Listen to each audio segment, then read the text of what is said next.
معزز سردار تھے عوف بن محلم الشیبانی.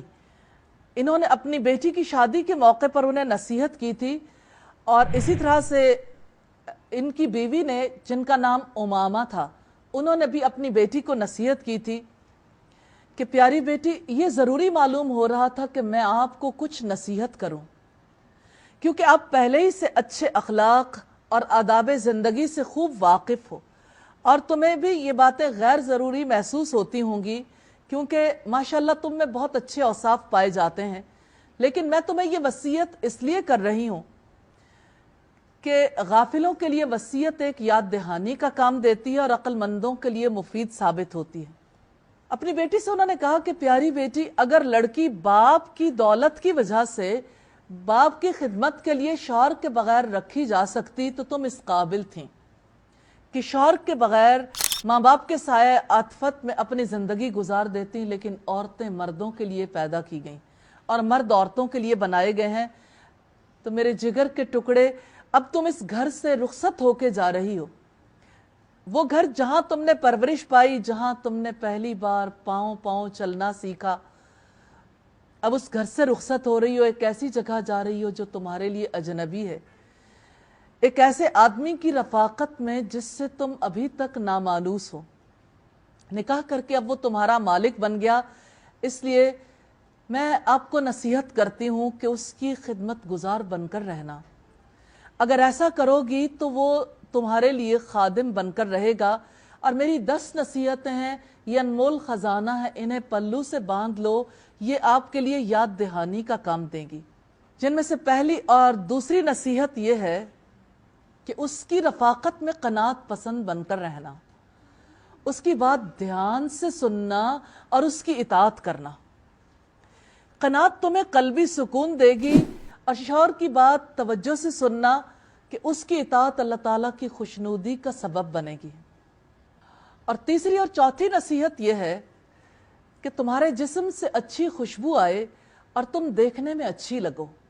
تمہارے جسم میں وہ کوئی بدنمائی نہ دیکھے، اور خوشبو کے سوا تمہارے جسم سے کوئی بو نہ آئے. اور سرما خوبصورتی میں اضافے کا سبب بنتا ہے، اور پانی نایاب عطر سے بہتر ہے.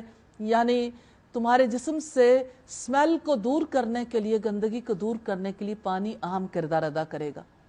اور پانچویں اور چھٹی نصیحت ہے اس کے خادموں یعنی اس کے ملازموں اور بچوں کا خیال رکھنا، اس کی دولت کی حفاظت کرنا. دولت کی حفاظت اس بات کا اظہار کرے گی کہ تم اس کی ہمت افزائی کرتی ہو، اور خادموں اور بچوں کی دیکھ بھال اس بات کی علامت ہے کہ تم انتظامی امور سے خوب واقف ہو. اور اسی طرح سے اس نے نصیحت کی کہ اس کا کوئی راز فاش نہ کرنا اور اس کے کسی حکم کے خلاف ورزی نہ کرنا.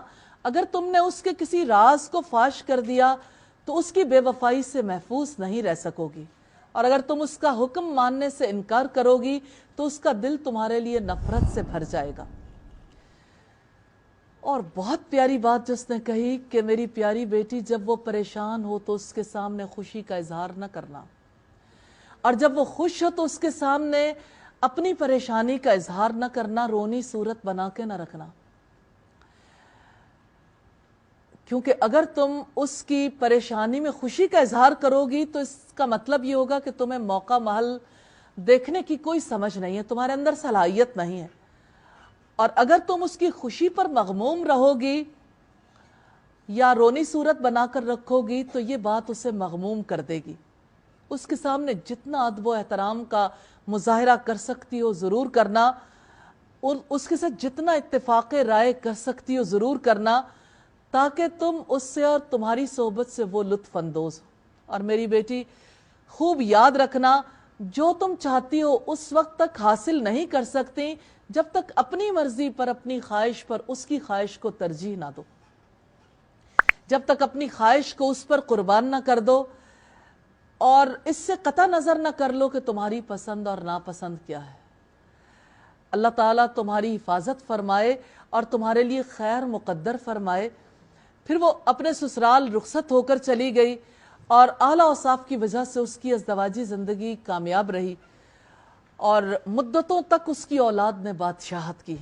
تو یہ نصیحت اچھے اخلاق و آداب پر مشتمل ہے. حقیقت یہ ہے کہ کوئی مسلمان عورت ایسی نصیحتوں سے بے نیاز نہیں رہ سکتی، کیونکہ یہ نصیحت شوہر کے حقوق کے بارے میں اور اس کی اطاعت اور اس کی کیئر کے بارے میں۔ ایک مسلمان عورت کو اپنے شوہر کے اعزاز و احترام سے بندھا ہوا ہونا چاہیے، ہر حال میں شوہر کا احترام کرنا چاہیے، خواہ وہ مالدار ہو یا بے مال۔